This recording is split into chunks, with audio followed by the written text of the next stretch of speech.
जय हिंद सभी को। कैसे हैं आप सभी? उम्मीद करता हूँ सारे बच्चे मस्त होंगे और अपनी भाई पढ़ाई कर रहे होंगे। तो जो आज का जो हमारा टॉपिक है वो आप देख पा रहे होंगे, क्या है आपका land reform during the British rule in India. तो पहले मुझे ये बताइए भाई सारे बच्चे कमेंट सेक्शन के अंदर कि आप लोग लैंड रिफॉर्म्स के बारे में क्या समझते हैं। चलिए भाई बताइए सारे बच्चे। भाई लैंड रिफॉर्म्स असल में होता क्या है कि भूमि के किसके लिए, जो आपकी उपजाऊ लैंड है उसके डेवलपमेंट के लिए कुछ भी रिफॉर्म्स जो होते हैं उसको हम लैंड रिफॉर्म्स कहते हैं। क्या बोलते हैं उसको? हम लैंड रिफॉर्म्स करते हैं। बट जो ब्रिटिशर्स के रूल में जो आपका जो लैंड रिफॉर्म्स था वो कुछ अलग ही तरीके का था, ठीक है। क्योंकि उनका जो जैसे आज की डेट में क्या है कि हम कोई भी लैंड रिफॉर्म्स लेके आएंगे तो हम डिपेंड करें कि भाई ज्यादा उपजाऊ हो और हमारे फार्मर्स को ज्यादा सुटेबली हेल्प करे वो और प्रॉफिटेबल हो, ठीक है। बट जो उस टाइम का जो ब्रिटिशर्स का जो हिसाब किताब था उनका जो मेजर मोटिव था कि उपजाऊ तो हो बट किसके लिए भाई फेवरेबल हो, ब्रिटिशर्स के लिए फेवरेबल हो। उसको क्या करते थे वो लोग, चीप दाम में बाई करते थे इंडियन से एंड उसको हैवी मार्जिन प्रॉफिट पे सेल करते थे। कहां पर? आपके फॉरेन स्टेट में, यूरोप में। क्लियर? तो इसीलिए जो हम बात करेंगे किसके बारे में, land reform during the British rule in India. अगर मैं आपको एक चीज बताऊं तो ये आपका एक तरह से इकोनॉमिक कॉजेस के इसमें आता है, क्योंकि यहां पर जो किसान थे भाई उनका शोषण हो रहा था और जो रेवेन्यू है आपका किसका, इंडिया का जो रेवेन्यू है वो आपका एक्सप्लॉइट हो रहा था in the form of agriculture. Clear? In the form of agriculture. आपने सुना होगा या पढ़ा भी होगा कि जब आपका जो ब्रिटिश ड्यूरेशन था भाई उसके अंदर काफी पीजेंट रिवोल्ट्स हुए थे। जैसे आपका इंडिगो था, बारदोली सत्याग्रह था। तो क्यों था भाई? चंपारण भी उसमें से एक है, जो गांधी जी का सबसे पहला जो सत्याग्रह था इंडिया के अंदर। तो क्यों थे भाई? असल में क्या है भाई, इनकी जो पॉलिसीज थी वो बहुत ज्यादा दिक्कत में थी भाई। इन केस अगर कहीं प्लेग आ रहा है, कहीं सूखा पड़ रहा है उस मोमेंट पे, तो भाई आपको थोड़ा सा जो कर है उस पर थोड़ा सा रियायत देनी पड़ती है भाई, थोड़ा सा उसको कम करना चाहिए। बट नहीं, इनका सीन ये था कि आप भूखे हो या फिर मर जाओ भाई, हमें पैसे से मतलब है, ठीक है। तो हम पूरे जो लैंड रिफॉर्म्स इनके बारे में हम डिटेल में बात करेंगे और साथ में ये भी ट्राई करेंगे कि यूपीएससी इस पॉइंट ऑफ व्यू से कैसे क्वेश्चन को फ्रेम करता है, उसकी भी स्ट्रेटेजी को यहां पर हम समझेंगे। क्लियर? चलिए भाई मूव करते हैं भाई सबसे पहली स्लाइड की तरफ। तो क्या कह रहा है भाई आपका, पहले बैकग्राउंड समझते हैं कि जरूरत क्या पड़ी भाई। तो जैसा आप देख पा रहे होंगे, India is a primarily agriculture country. भाई पहले क्या था, आप लोगों ने सुना होगा कि पहले कहते थे भारत को सोने की चिड़िया। अब सोने की चिड़िया का मतलब ये नहीं कि यहाँ पर गोल्डन बर्ड्स फ्लाई करती थी, बट नहीं, यहाँ का जो इंडिया की जो एग्रीकल्चर लैंड है वो इतनी ज्यादा उपजाऊ थी कि वो एक तरह से सोना ही अपने उसमें से निकालती थी। क्लियर? तो बहुत ही ज्यादा एग्रीकल्चर, बहुत ही ज्यादा मतलब हाईली प्रॉफिटेबल जो एग्रीकल्चर है आपका, इसीलिए इंडिया को सोने की चिड़िया कहते थे। एंड तो उस मूवमेंट पे अगर हम बात करें, जब आपके ब्रिटिशर्स आए थे इन द ईयर ऑफ 1600 के आसपास, जो आपके यूरोपियंस है, मतलब 14 से ले लेते हैं, 1498 से, उस टाइम जो मेजरली मतलब ये मानो कि 95% जो आपके इंडियन पॉपुलेशन थे वो किस पे डिपेंडेंट थी, आपकी एग्रीकल्चर पे डिपेंडेंट थी, ठीक है। उस टाइम कोई कारखाना नहीं थे, कोई इतनी बड़ी कॉर्पोरेट सेक्टर जॉब नहीं थी। उस टाइम तो नॉर्मली लोगों का काम था खाली पढ़ना और अपनी खेती बाड़ी करना, ठीक है। बस यही उनका मेजर काम था। तो टोटली जो भी पैसे का आय था, लेन देन था, वो टोटल आपका एग्रीकल्चर बेस पे ही था। इसलिए जो इंडिया की जो बताया गया है, तो India is a primarily an agriculture sector. अगर मैं आज की डेट की सिनेरियो की बात करूं तो जो एग्रीकल्चर है वो आज की डेट में भी हमारा प्राइमरी सेक्टर में आता है। क्यों? क्योंकि आज भी मेजोरिटी जो ऑफ लोग हैं वो आज भी आपके कृषि कामों में ही व्यस्त है, इसलिए भारत को कृषि प्रधान देश भी कहा जाता है भाई। सेकंड जो पॉइंट है, टिल द 18th सेंचुरी, क्या बात कर रहा है भाई, till the 18th century there was a strong relation between the agriculture and आपके कॉटेज इंडस्ट्री इन इंडिया, ठीक है।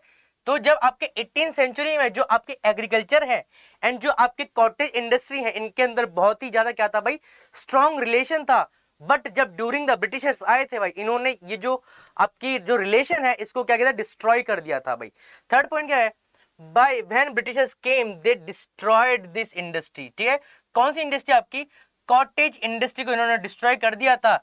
And the country and implemented the land revenue settlement. क्या कहते हैं भाई, इन्होंने जो कॉटेज इंडस्ट्री थी, जो आपका स्ट्रॉन्ग रिलेशन था किसके साथ, एग्रीकल्चर के साथ, उसको डिस्ट्रॉय कर दिया। एंड इन लोगों ने लैंड रेवेन्यू सेटलमेंट को क्या किया था भाई, इंप्लीमेंट किया था, ठीक है। तो ये है भाई ओवरऑल बैकग्राउंड। अब देखो यहां से आपको धीरे धीरे पता चलेगा कि इनका असल में मोटिव क्या था, कैसे इन्होंने राजा को पहले जमींदार बनाया, फिर कैसे इन्होंने सीधा डील करना स्टार्ट किया किसानों के साथ, फिर महल्स के साथ इन्होंने डील करा। तो टोटली हम एवरीथिंग इसमें हम डिटेल में बात करेंगे और साथ में भाई यूपीएससी के जो पॉइंट ऑफ व्यू इंपॉर्टेंट है उन एस्पेक्ट को भी क्लियर करेंगे भाई। क्लियर है सभी को? चलिए भाई, तो जैसे आप देख पा रहे होंगे ये एक आपके ब्रिटिश ऑफिसर है भाई, ये एरो है और जो क्या बोल रहे हैं भाई आपके कैपिटल हसल जो आपके लगान मूवी के अंदर है, क्या बोल रहे हैं भाई, दुगना लगान देना पड़ेगा। क्या देना पड़ेगा आपको? दुगना लगान देना पड़ेगा। तो आप यहां से समझ पा रहे होगे भाई। अब वैसे ही भाई देखो उस टाइम इरिगेशन का भी इतना कुछ सीन नहीं था। क्या था उस टाइम? इरिगेशन के भी इतने सारे मेथड नहीं थे जितने आज की डेट में। उस टाइम जो मेजोरिटी भाई किस पे डिपेंडेंट थी? आपके रेनफॉल्स के ऊपर। किसके ऊपर? आपके रेनफॉल के ऊपर डिपेंडेंट थी। अब इन केस अगर रेनफॉल किसी ईयर में कम हुई है तो भाई एग्रीकल्चर तो ऑटोमेटिकली डिस्ट्रॉय हो जाएगी उस मूवमेंट पे। समझ रहे हो ना? बट कोई मैटर नहीं करता, दुगना लगान देना पड़ेगा। चलिए भाई बात करते हैं why Britishers implement this land reform. असल में क्या है भाई, लैंड रिफॉर्म पढ़ने से पहले इन्होंने ये जो लैंड रिफॉर्म्स है इनको इंप्लीमेंट किया ही क्यों, ये आपको पता होना चाहिए। तो पहला पॉइंट क्या कह रहा है? The British policies around to getting maximum income. क्या बोला है भाई यहाँ पर? To around getting maximum income. इसको जरूर याद रखना भाई, एंड तक याद रखना कि मोटिव क्या था इनका? Maximum income from the without caring about the Indian cultivator. किसके बारे में? Without caring the Indian cultivator. Please mark करना, ये क्वेश्चन यूपीएससी में आया है। किस फॉर्म में? Consider the following statement, which of the following statement is not correct में क्वेश्चन पूछा गया था कि जो ब्रिटिशर्स थे जब उन्होंने लैंड रिफॉर्म पॉलिसी जो इंप्लीमेंट करी थी तो उन्होंने ध्यान रखा था इंडियन कल्टीवेटर की कंडीशन का। तो क्या ये सही बात है? नहीं बात है। इसलिए जब भी क्वेश्चन आए तो उसमें आपको पता होना चाहिए कि यूपीएससी क्या पूछ रहा है, कि करेक्ट पूछ रहा है या फिर नॉट करेक्ट पूछ रहा है। तो ऐसे क्वेश्चन में थोड़ा सा आपको दिमाग खोल के ध्यान लगाना पड़ता है भाई। क्लियर? तो क्वेश्चन तो आपका स्टेटमेंट क्या कह रहा है? जो ब्रिटिश जो पॉलिसीज लेके आए थे उनका मेजर काम क्या था भाई? Only getting maximum income from the land without caring about the Indian cultivator. और यहां से एक चीज और थी भाई, लैंड रेवेन्यू से भाई उनके पास एक फिक्स एसेट था। क्या होता आपका? एक फिक्स रेवेन्यू हो गया था कि अब यहां से इतना रेवेन्यू आना ही आना है। धीरे धीरे आपको पता चल जाएगा भाई। ठीक है भाई। सेकंड पॉइंट क्या कह रहा है? Land revenue, just a minute, land revenue was one of the major sources of income for the Britishers in India. Clear? तो जो लैंड रेवेन्यू जो था भाई वो एक तरह से क्या था? मेजर सोर्स था, बहुत ही मोटा इनकम था। किसका? आपका ब्रिटिशर्स का। किस? कहां पर? इंडिया के अंदर। थर्ड पॉइंट की तरफ हम मूव करते हैं। There were broadly three type of land revenue policies in existence during the British rule in India. ठीक है, तीन टाइप की पॉलिसी थी, इंप्लीमेंट है भाई।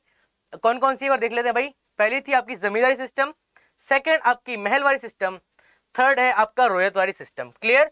तो ये इंपॉर्टेंट तीन ही लैंड रेवेन्यू सेटलमेंट थे जो आपके ब्रिटिशर्स लेके आए थे। अब यहां पर जो एक चीज याद रखनी है भाई, यूपीएससी कैसे क्वेश्चन फ्रेम करता है। देखो भाई, जो भी लैंड रेवेन्यू भाई कौन लेके आया था? Who started. ठीक है, किसने स्टार्ट करी थी भाई? सेकंड पूछा जाता है in which year, in which year. Clear? And इनके जो आपके जो तीनों है इसके अंदर, इनका डिफरेंस पता होना चाहिए आप लोग को। क्या होना चाहिए? आपका डिफरेंस पता होना चाहिए। एंड आपको यही पता होना चाहिए भाई कितना लैंड रेवेन्यू जनरेट होगा। ठीक है, तो इन चार एस्पेक्ट पे भाई यूपीएससी क्वेश्चन को फ्रेम करता है। तो आप जब हम इनको पढ़ेंगे तो आपको याद रखना पड़ेगा। ठीक है भाई। बात करें सबसे पहले आपके बिफोर ब्रिटिश इंडिया, एक इमेज के तौर पे समझाना चाहता हूं मैं आपको। तो जैसे आप एक इमेज देख पा रहे होंगे भाई, ये आपके आफ्टर ब्रिटिशर इन इंडिया। तो देखो ये वो इमेज है जब आपके अंग्रेज आने से पहले जो हमारी धरती थी, हमारी जो भारत की धरती थी वो इतनी हरी भरी थी, और जब वो गए थे तो फिर वो बंजर करके चले गए थे। क्लियर? बस मेरा यहाँ पे समझाने का एक तरीका है कि जब ब्रिटिशर्स आए थे इंडिया में तो उससे पहले का सिनेरियो क्या था और उसके बाद का सिनेरियो क्या है, आप यहीं से समझ पा रहे होंगे। चलिए भाई मूव करते हैं नेक्स्ट स्लाइड के ऊपर। तो पहले हम बात करते हैं जमींदारी सिस्टम के बारे में। किसके बारे में? जमींदारी सिस्टम के बारे में। और यहां से एक चीज मैं बता दूं, जमींदारी सिस्टम को ही हम परमानेंट सेटलमेंट बोलते हैं। क्या बोलते हैं? इसी को हम परमानेंट सेटलमेंट।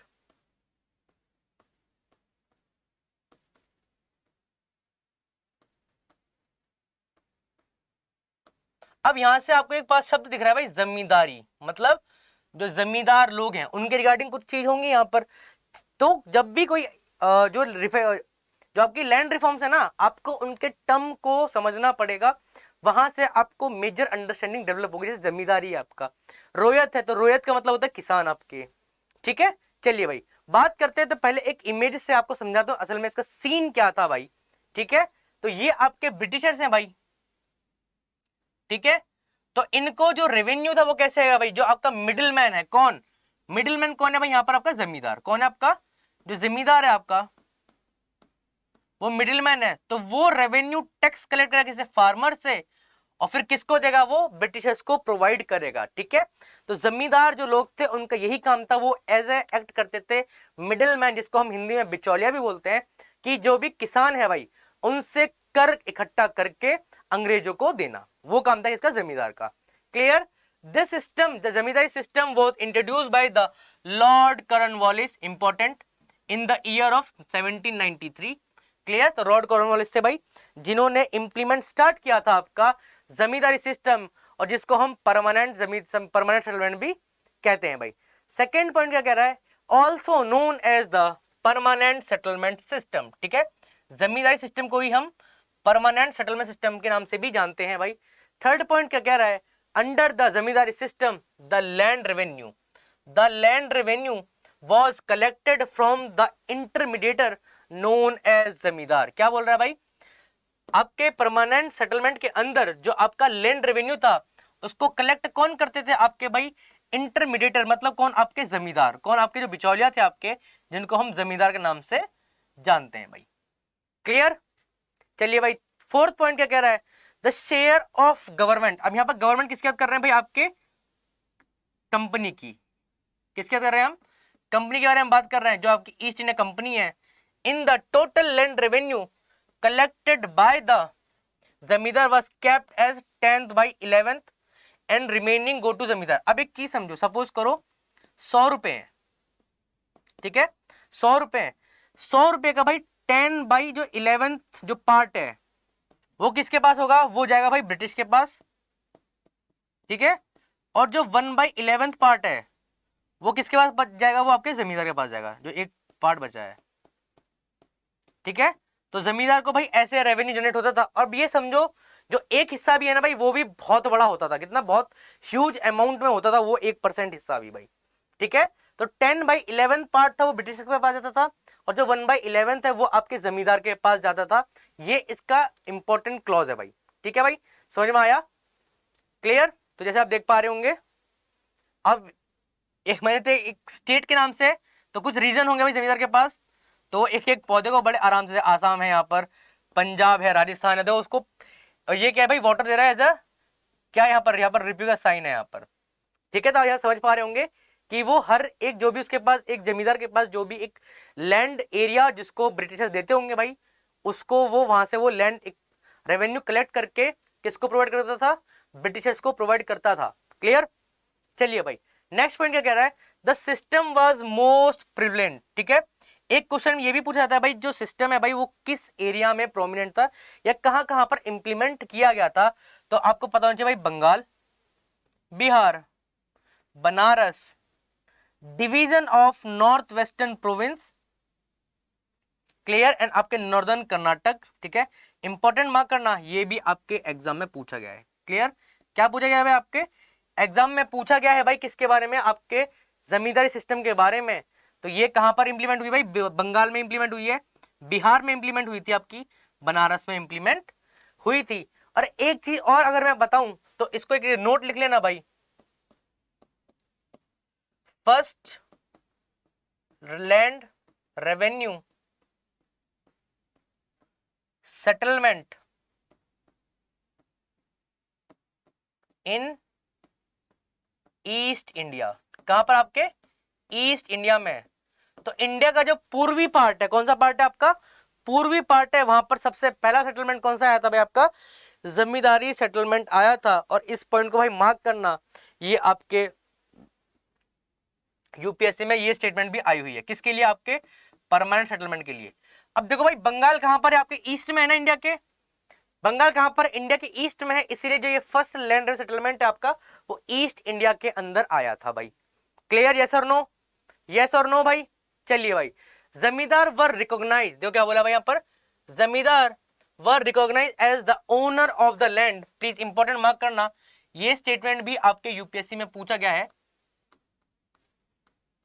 कि जमींदारी प्रथा के अंदर जो जमींदार थे क्या वो ओनर ऑफ द लैंड थे? तो हाँ जी, जो आपके जमींदार थे वो इस सेटलमेंट के थ्रू वो ओनर ऑफ द लैंड थे। एंड जो आपके जो जमींदार थे इनको राइट टू कलेक्ट रेवेन्यू की भी इनको क्या दी थी भाई, इनको पावर दी गई थी, किससे? पीजेंट से। तो पीजेंट कौन होता है? आपके जो कृषि क्षेत्र में होते हैं, कौन? आपके फार्मर, किसान। तो किसान से भाई जो रेंट रेवेन्यू कलेक्ट करने की जो पावर थी किसके पास थी? आपके जमींदार के पास थी भाई। क्लियर। सेकेंड पॉइंट क्या कह रहा है? वाइल द जमींदार बिकेम द ओनर, जब आपके जमींदार मालिक बन गए किसके? जमीनों के। तो जो असली मालिक थे कौन? किसान, वो बन गए आपके टेनेंट, नौकर बन गए। ठीक है, क्या कह रहे हैं भाई?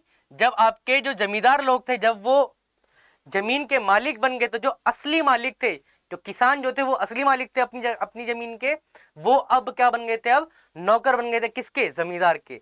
उस खेती पे काम करने के लिए टेनेंट्स बन गए थे भाई। ये भी इंपॉर्टेंट क्लॉज है भाई, इसको जरूर मार्क करना भाई। क्लियर। एंड जो जमींदार पोस्ट है, क्या है आपका जो जमींदार पोस्ट है, was made hereditary and transferable. ठीक है, सपोज करो कोई एक व्यक्ति है, अगर वो जमींदार है तो उसका बेटा भी जमींदार होगा। इन केस अगर उसने टाइम से अपना रेवेन्यू प्रोवाइड नहीं करा तो भाई जो उसकी जमींदारी है वो छीन ली जाएगी और वो ट्रांसफरेबल हो जाएगी, किसी और को जमींदारी जो पोजीशन है वो ट्रांसफर हो जाएगी भाई। क्लियर। यहां पर एक लॉ था भाई, एक मैं वो बता देता हूं, मैं यहां लिख के नहीं लेके आया हूं। एक था आपका सनसेट लॉ। क्या था आपका? सनसेट लॉ था आपका। अब सनसेट लॉ का मतलब क्या होता है, एक चीज समझते हैं। ठीक है, एक जमींदार है, उसको एक फिक्स डेट तक अपना जो रेवेन्यू है, अपना जो एरिया का रेवेन्यू है, वो आप किसको देना पड़ता था? ब्रिटिशर्स को देना पड़ता था। इन केस अगर वो उस फिक्स डेट के शाम तक अगर वो अपना लैंड रेवेन्यू लेके नहीं पहुंच पाता था किसके पास? ब्रिटिशर्स के पास, तो उस केस में उसकी जो जमींदारी प्रथा है वो नीलाम हो जाती थी। ठीक है, जो भी आपका हायर बिडर होता था उसको वो जमींदारी दे दी जाती थी। ठीक है, और इसी लॉ को सनसेट लॉ भी कहते हैं भाई। क्लियर। इसी लॉ क्या बोलते हैं? आपको सनसेट लॉ भी कहते हैं भाई। ठीक है, अब जैसे आप देख पा रहे होंगे भाई, एक इमेज है, इमेज से आपको ज्यादा क्लियर होगा। तो ये आपके कैप्टन रसल हैं लगान मूवी के, कह रहे हैं भाई दुगना लगान देना पड़ेगा। ठीक है, अब ये आपके जमींदार है भाई। ठीक है, कहाँ के? बंगाल के। और किसको करेंगे अब? ये किसान को बोलेंगे भाई करो खेती, अब हम आ गए हैं। क्लियर। तो आप इमेज से समझ पा रहे होंगे कि यहां पर जो किसानों की जो स्थिति है वो कैसी होगी। क्लियर, क्लियर और नॉट। चलिए भाई, अब हम बात करते हैं इसके बारे में, रोयतवारी सिस्टम के बारे में बात करते हैं। किसके बारे में? रोयतवारी सेटलमेंट के बारे में बात करते हैं। क्या कह रहा है? Why new system. पहले बताओ भाई इसके बारे में कि इसकी जरूरत ही क्यों पड़ी भाई। ठीक है भाई, हमेशा याद रखना, जब भी कोई फर्स्ट टाइम किसी भी चीज के लिए कोई कानून पारित होता है भाई, तो उसमें कुछ ना कुछ लूप रह जाते हैं, तो उसको रेक्टिफाई करने के लिए भाई नया सेटलमेंट की जरूरत पड़ी, जिसका नाम था रोयतवारी सेटलमेंट। ठीक है, क्या था इसका नाम? रोयतवारी सिस्टम था। और क्या कहता है भाई आपका? Old system having problem. जो आपका पुराना सिस्टम था, कौन सा? आपका जमींदारी प्रथा सिस्टम था भाई, उसमें कुछ प्रॉब्लम्स थी, उसको सॉर्ट आउट करने के लिए भाई आपके रोयतवारी सिस्टम को इंप्लीमेंट करना पड़ा भाई। On the time east India company was expanding his territory. ठीक है, किस टाइम? जब आपका रोयतवारी सेटलमेंट को लेके आए गए थे भाई, तो उस मूवमेंट में जो आपकी ईस्ट इंडिया कंपनी थी वो किस फेज में थी? अपने एक्सपेंडिंग फेज में थी। किस में थी? आपके एक्सपेंडिंग फेज में थी। और कहीं ना कहीं देखो, मैं हमेशा आपको एक चीज बताइए कि बैकग्राउंड का बहुत ज्यादा महत्व होता है हिस्ट्री के अंदर। तो देखो, जब आपका ये रोयतवारी सेटलमेंट आ रहा था उस टाइम कहीं ना कहीं आपका सब्सिडरी अलायंस जो कहीं ना कहीं बैकग्राउंड में चल रहा था। क्या चल रहा था? आपका सब्सिडरी अलायंस जो कहीं ना कहीं बैकग्राउंड में चल रहा था। अब मैंने कल उसके बारे में बताया था कि सब्सिडरी अलायंस होता क्या है भाई, अपनी जो लैंड रेवेन्यू को लैंड को एक्सपेंड करने की या फिर एक्वायर करने की क्या थी? एक पॉलिसी थी जिसको हम सहायक संधि के नाम से भी जानते हैं भाई। चलिए भाई, रेंट एंड रेवेन्यू क्या है आपका? जो रेंट एंड रेवेन्यू है आपका, एक minute, rent and revenue directly settled with the ryot. ठीक है, अब यहां पर एक चीज समझ में आई, जो आपके जमींदार थे, कौन थे आपके? जो जमींदार थे, जो बिचौलिया थे, उनकी पावर अब खत्म हो गई थी। क्या हो गई थी? उनकी पावर खत्म हो गई थी। एंड जो आपके ब्रिटिशर्स थे, कौन थे आपके? जो आपके ब्रिटिशर्स थे वो डायरेक्ट डील कर रहे थे किससे? आपके किसान से। क्या कर रहे थे? डायरेक्ट डील कर रहे थे किससे? आपके किसान से डायरेक्ट डील कर रहे थे। इसीलिए इस सेटलमेंट का नाम क्या पड़ा भाई? आपका रोयतवारी सेटलमेंट पड़ा। क्या पड़ा भाई इसका नाम? रोयतवारी सेटलमेंट पड़ा भाई इसका। ठीक है, रोयत एवरी रजिस्टर्ड लैंड ओनर, जो जो आपके जो लैंड थे भाई उसके जो असली में ओनर थे भाई वो थे आपके रोयत। ठीक है भाई, जैसे आप देख पा रहे हो दूना लगान देना पड़ेगा। ठीक है, फिर वही चीज आपके जमींदार ऑफ बंगाल, ठीक है, किसान, और अब इनका लग गया बैन। अब इनका क्या था भाई? आपके जो जमींदार थे आपका, इनकी अब पावर खत्म हो गई थी, क्योंकि अब जो ब्रिटिशर थे वो डायरेक्ट डील कर रहे थे किससे? आपके किसान से डायरेक्ट डील कर रहे थे। अब यहाँ पर एक चीज समझिए भाई, मैं आपको एक चीज समझाता हूँ, आपको समझ में आएगा शायद। आपने पढ़ा होगा जब आपका रिवोल्ट ऑफ 1857 हो रहा था, उस मूवमेंट में भाई जमींदार ने भी काफी हद तक अपना पार्टिसिपेट दिया था भाई। सबने नहीं दिया था, पर काफी हद तक जो जमींदार थे उन्होंने पार्टिसिपेट किया था। क्यों? अब देखो भाई, जमींदारी जब सिस्टम था तो इनके पास पूरी पावर थी, पैसा था, शोहरत था भाई। ठीक है, तो जब रोयतवारी आया तो भाई इनकी पावर खत्म हो गई। इनकी जो अमाउंट, जो रेवेन्यू थी, जो इनकी सैलरी थी, एक तरह से कहां से आती थी भाई? वो अपने जो रेवेन्यू कलेक्ट करते थे उसमें से वो लोग रखते थे अपने पास। जब ये पोजीशन खत्म हो गई तो भाई इनके पास पैसा ही नहीं बचा। समझ रहे हो ना? पैसा ही नहीं बचा। तो इसीलिए जब कहते हैं ना रिवोल्ट ऑफ 1857 के अंदर जमींदारों ने क्यों पार्टिसिपेट किया था, तो इसीलिए पार्टिसिपेट किया था कि भाई उनका जो भी पैसा का हिसाब किताब था, व्यवसाय था भाई उनका पूरा, वो ठप्प कर दिया था। क्लियर? यस और नो? यस और नो? चलिए भाई मूव करते हैं भाई। पहला क्या कह रहा है भाई? तो रोयतवारी सिस्टम है वो इंट्रोड्यूस किया था थॉमस मुनरो ने। किसने? आपके थॉमस मुनरो ने आपका इंट्रोड्यूस किया था in the year of 1820। Important mark करना भाई, क्वेश्चन पूछा गया ये वाला। ठीक है भाई, क्या कह रहा है? This was the primarily land revenue settlement in south India. ठीक है, हमने भाई परमानेंट के लिए पढ़ा था कि वो क्या था भाई? फर्स्ट सेटलमेंट था कहां पर? आपके ईस्ट इंडिया में। ऐसी जो रोयतवारी है आपका, जिसको थॉमस मुनरो लेके आए थे इन द ईयर ऑफ 1820, ये कहां पर था आपका? ये आपका बेसिकली था साउथ इंडिया में। कहां था आपका? साउथ इंडिया में। और क्या कह रहा है? मेजर एरिया, क्या बोल रहा है आपका? जो major area of introduction include Madras, Bombay, part of Assam and आपका कुर्ग। ठीक है, Coorg province of British India. कहां पर इंप्लीमेंट हुआ था भाई? आपका Madras, Bombay and part of Assam and आपका Coorg province of British India. Clear? फिर बात करते in the ryotwari system. In the ryotwari system the ownership right were handed over to the peasant. Zamindari system के अंदर भाई किसके पास थी लैंड ओनरशिप? आपके जमींदार के पास। जो रोयतवारी सेटलमेंट है भाई, इसके अंदर जो आपकी लैंड ओनरशिप थी किसके पास थी? अपने किसानों के हाथ में थी भाई। ठीक है, एंड ब्रिटिश गवर्नमेंट क्या कह रहा है भाई? आपका जो आपकी ब्रिटिश गवर्नमेंट है वो डायरेक्ट टैक्स कलेक्ट करती थी किससे? फ्रॉम द पीजेंट, किसानों से सीधा टैक्स कलेक्ट करती थी। कौन? आपकी ब्रिटिश इंडिया। क्लियर? यस और नो? चलिए भाई नेक्स्ट पॉइंट क्या कह रहा है भाई? द रेवेन्यू, क्या कह रहा है भाई आपका? The revenue rate of the ryotwari system were 50% where the land were dry. ठीक है, जहां आपकी सूखी जमीन है या फिर जहां पर ज्यादा उपजाऊ नहीं है वहां पर 50% था। एंड जहां पर आपके इरिगेटेड लैंड थे, जहां पर आपके अच्छे खासे जहां इरिगेटेड लैंड थे वहां पर 60% था। अब एक चीज समझो भाई, जहां पर भाई लैंड ड्राई है वहां पर तो वैसे ही फसल बहुत कम होगी, वहां पर कितना था भाई? 50% था आपका। एंड जहां पर आपकी इरिगेटेड लैंड है, क्या है आपका? इरिगेटेड लैंड है, वहां पर कितना था आपका? 60% था। अब देखो भाई, चलो ये तो एक बार को दे भी देंगे भाई। ठीक है, ये कैसे देंगे भाई? समझ रहे हो ना? जहां पर पानी की बहुत कमताई है भाई वहां पर लोग 50% टैक्स कैसे दे देंगे भाई? पॉसिबल ही नहीं है उनके लिए। तो क्या करेंगे भाई? फिर एक आपने टर्म सुना होगा जोटेदार। क्या सुना था आपने? जोटेदार सुना होगा। तो गांव में देखो, एक तो होते हैं भाई, एक तो जो आपके जमींदार होते हैं, फिर उसके बाद होता है ना जिनके पास बहुत पैसा होता है पर वो जमींदार नहीं होते हैं। तो वो किसानों को क्या करते थे भाई? पैसा प्रोवाइड करते थे किसानों को कि आप पैसा लो और फिर अपना जो भी किसी किसान खेती बाड़ी का काम है अपना वो कंप्लीट करो। अब भाई जब किसानों ने क्या करा भाई, अब ड्राई एरिया है भाई तो वहां पर पैसे तो ले लिए उन्होंने। अब भाई कहाँ से इरिगेशन लाए भाई? पैसे से आप बीज ला सकते हो, पानी तो उस टाइम नहीं था ना, बताया ना आपको, जब उस टाइम इनिशियल टाइम में इतना जो आपका इरिगेशन का सिस्टम नहीं था उस मोमेंट पे। तो फिर क्या करते भाई? अब फिर वो क्या करते थे? वो लठियार लेके आते थे, मतलब जो उनके पास जो कुछ होते थे ना आदमी, जमींदार के साथ 4-5 आदमी होते हैं, इनके पास लट होते हैं बढ़िया बढ़िया मारने के लिए, तो फिर उनके बारे में भी आपको कहीं ना कहीं पढ़ने को मिलेगा भाई। Clear. The system was dominated by the system was dominated by the mahajans and आपका मनी लेंडर। ठीक है, महाजन एंड मनी लेंडर के बारे में बता रहा था। Who grant loans to cultivator, who grants loan to cultivator by mortgaging their land. ठीक है, उनकी लैंड को गिरवी रख के पैसे देते थे, कौन? आपके money lender. Clear. So long as peasant, ये इंपॉर्टेंट पॉइंट है भाई, याद रखना। सो लॉन्ग एज पीजेंट, जो आपके कौन है? किसान है भाई, वो जब तक अपना रेवेन्यू पे करते रहेंगे भाई टाइम से, जब तक उनके पास क्या होगा भाई? The peasant was not evicted from the land. ठीक है, जब तक वो अपना जो टैक्स है भाई वो ब्रिटिशर्स को टाइम से देते रहेंगे, जब तक उनकी लैंड उनके पास बनी रहेगी। क्लियर। इन केस अगर एक भी इंस्टॉलमेंट मिस हो गई तो जमीन भी चली गई, ये समझ लेना आप। क्लियर। तो बहुत बुरी स्थिति थी भाई ये किसकी? किसानों की in the duration of British rule. Clear. And 50% of the net produce was fixed at the land revenue. ठीक है, क्या बोला भाई आपका?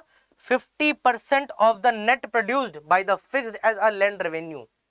सपोज करो अगर 100 रुपए हो रहे हैं भाई, सपोज के एग्जाम्पल तौर पे अगर 100 रुपए हो रहे हैं तो सीधा भाई 50 रुपए किसके हो गए? आपके अंग्रेजों के हो गए। क्लियर। यस और नो? यस और नो भाई। ठीक है, फिर जो अब थर्ड टाइप की जो सिस्टम है आपकी, वो है आपकी महलवारी सिस्टम। देखो अभी हमने जमींदारी पढ़ ली, हमने रोयतवारी पढ़ ली हमने, अब हमारे टाइम है वो आपका महलवारी का है। किसका? आपका महलवारी सिस्टम का है भाई। तो जैसे आप देख पा रहे होंगे ये इमेज। अब महलवारी का मतलब क्या है भाई? देखो भाई, महल है जो कुछ एरिया भाई उनको कुछ पार्ट के अंदर डिवाइड कर दिया, या फिर 4-5 गांव को मिला के एक महल सिंगल यूनिट बना दिया। ठीक है, तो 4-5 गांव है भाई, उनको मिला के एक महल बता दिया। और महल क्या है भाई? आपकी टैक्स कलेक्शन की यूनिट है। ठीक है, किसके पास क्या यूनिट है? आपकी टैक्स कलेक्शन की यूनिट है। एंड किसके पास पावर थी भाई टैक्स कलेक्ट की? तो जो आपके विलेज का हेडमैन होता है, क्या होता है? विलेज का जो आपका हेडमैन होता है उसके पास पावर थी टैक्स कलेक्ट की। ठीक है, अब यहाँ पर एक चीज समझो भाई, ड्रास्टिक चेंज कैसे हो रहे हैं भाई। जमींदारी में भाई जमींदार के पास पावर थी टैक्स कलेक्शन की।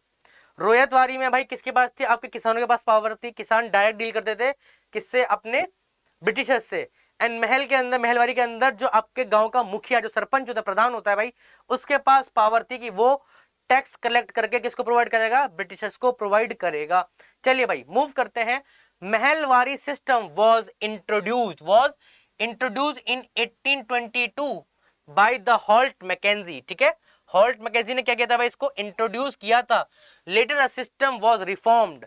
लेटर बाद में ये सिस्टम है इसको रिफॉर्म किया गया था भाई, किसके द्वारा? In the period of William Bentinck. कौन है आपके विलियम बेंटिक? आपके उस टाइम के गवर्नर जनरल ऑफ बंगाल थे। And the first governor general of India भी कौन थे? आपके लॉर्ड विलियम बेंटिक थे भाई। क्लियर। सेकेंड पॉइंट क्या कह रहा है? This was a primary land revenue system in the north western India. ठीक है, तो एक चीज समझना भाई, जमींदारी आपका ईस्ट के लिए था और आपका रोयतवारी आपके साउथ के लिए था। एंड जो आपका महलवारी है वो आपके नॉर्थ वेस्टर्न प्रोविंस या आपका पंजाब वाले प्रोविंस जो था उसके लिए था ये वाला। Clear. It was introduced in central province. ठीक है, UP, north western frontier, Agra, Punjab, Gangetic valley etc of the British India.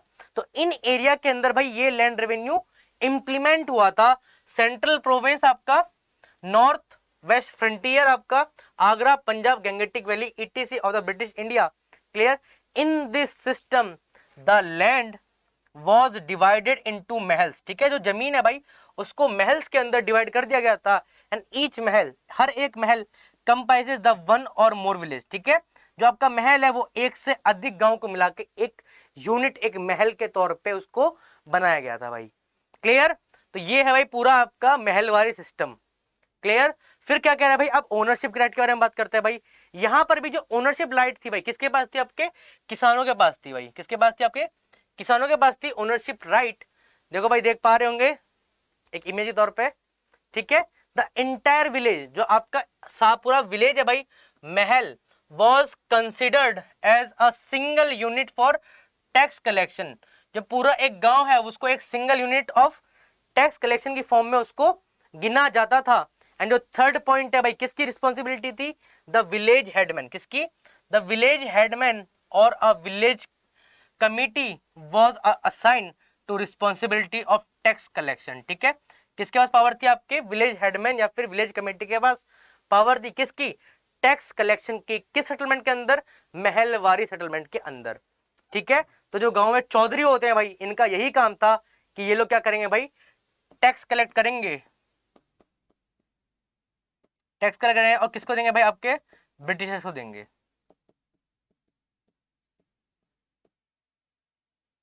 ठीक है भाई, तो भाई यही है आपके 3 इंपॉर्टेंट सेटलमेंट। उम्मीद करता हूं आपको ये लेक्चर अच्छा लगा होगा भाई। ऐसी ही भाई जानकारी को लेने के लिए भाई हमारे चैनल को जरूर सब्सक्राइब करें एंड भाई इस वीडियो को लाइक करें एंड शेयर जरूर करें। जब तक के लिए भाई जय हिंद।